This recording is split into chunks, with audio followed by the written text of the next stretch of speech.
दोस्ती के तुम काबिल नहीं हो। घटिया और कमजोर इंसान से दुश्मनी करना मेरी शान के खिलाफ है।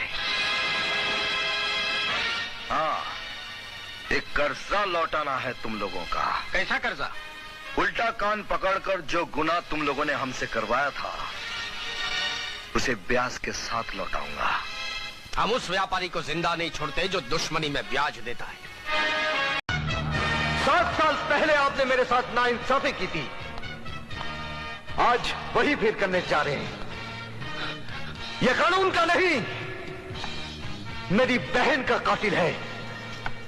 यह आपका नहीं, मेरा मुजरिम है और इसे सजा देने का हक सिर्फ मेरा है। मैं आपकी हैसियत नहीं, आपकी शराफत को देखते हुए आपकी बेटी का हाथ मांगने आया हूं।